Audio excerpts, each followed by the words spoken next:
All right, everybody, let's talk about Act 5 and some of the expectations going forward. As far as expectations go, I want to make sure that you guys are completing things thoroughly, that you're putting forth your best effort to be formal, to be complete, to answer the best of your ability, but also to make sure that you're conscious of spelling, grammar, and capitalization.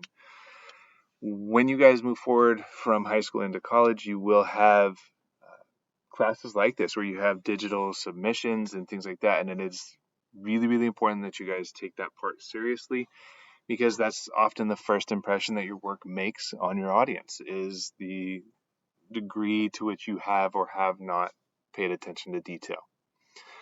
The other thing I wanted to talk about was honesty. I had several instances in which people kind of took the lazy path. They decided to just copy and paste straight from the internet, or they took an answer from somebody else who had done the assignment and changed a few words here and there.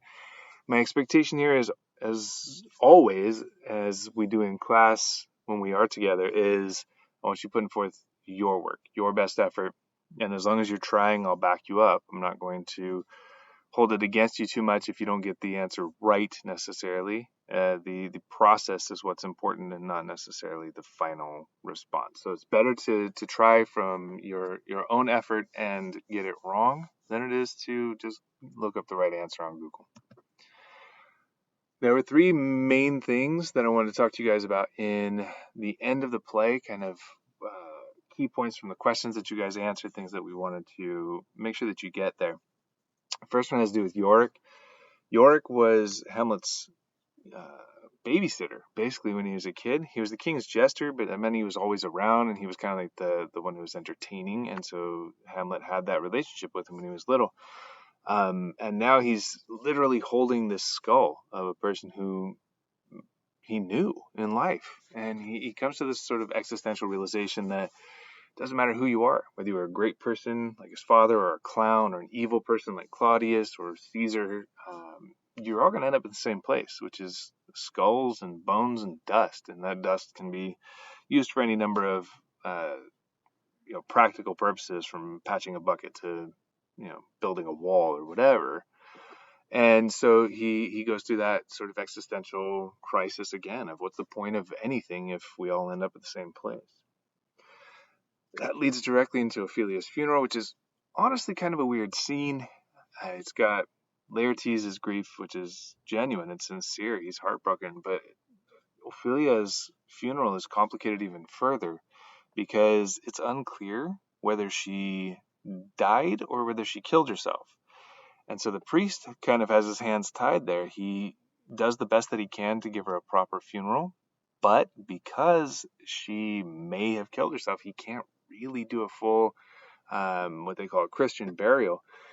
And so Laertes is, his grief is compounded by that. And it's a similar situation to what happened with Hamlet's father, because he died before he could confess. He couldn't go on to heaven or whatever. So there's that added element of tragedy for poor Ophelia, who never did anything wrong of her own accord. Hamlet jumps in the grave and confronts Laertes in the process, and it's odd. It's almost like he's trying to one-up him about how he's even sadder than Laertes is. But really, there's also the sense that Hamlet's kind of making it about him. It's poor Hamlet is so upset that Ophelia died, but he's failing to recognize the tragedy of Ophelia's death for what it is, to some extent. Finally, one of the questions I asked you guys about was revenge, and I wanted to have you guys take a look at what the play is saying about revenge. We have three main characters who are seeking revenge. You've got Hamlet, Laertes, and Fortinbras. Hamlet and Laertes pursue vengeance till the end, to the literal end, in which they both die. Everyone pretty much dies except Fortinbras. Fortinbras not only survives, but thrives. He gave up his bid for revenge earlier in the play on the counsel of his uncle. He was rewarded at home with an army and a fortune, and then at the end of the play, there's the suggestion that now he has a claim to the throne of Denmark.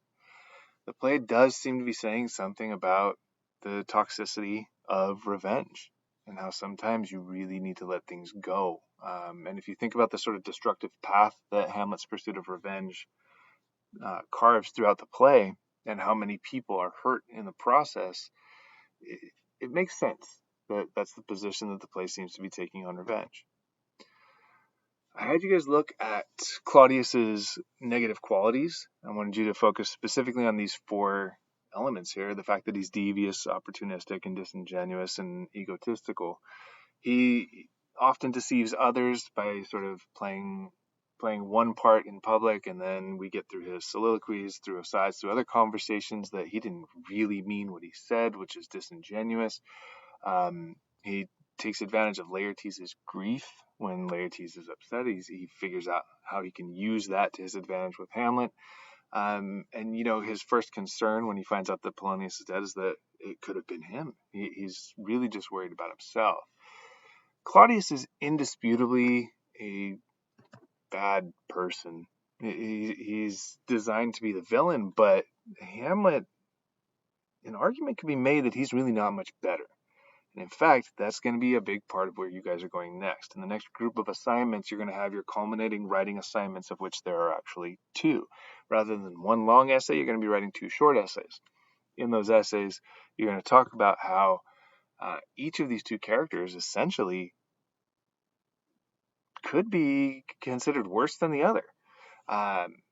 Claudius, for the obvious reasons we just talked about, but if you go back and if you look at all those traits that we talked about for Claudius, you could apply those to Hamlet as well. Hamlet is also tricky and deceptive. He's also opportunistic. He's disingenuous. He constantly tells people one thing but thinks another thing. He kind of makes everything about himself, and he doesn't really pay attention to how his actions are affecting other people. And in the end, there's a pretty lengthy trail of bodies behind him.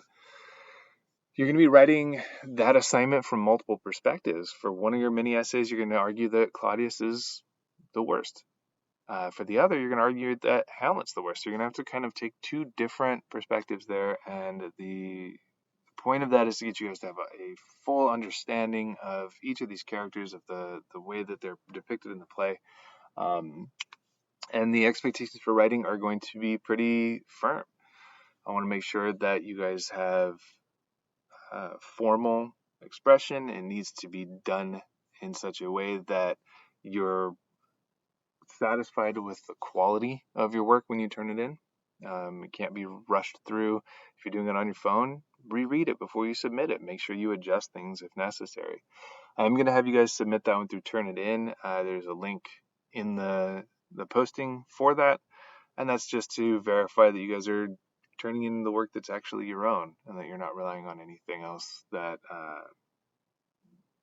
sort of verges on that dishonesty thing we talked about earlier. All right, as always, if you guys have individual questions about the assignments, email me. I'm pretty responsive with those. And yeah, I hope you guys are hanging in there, and I hope everybody is safe and happy. See ya.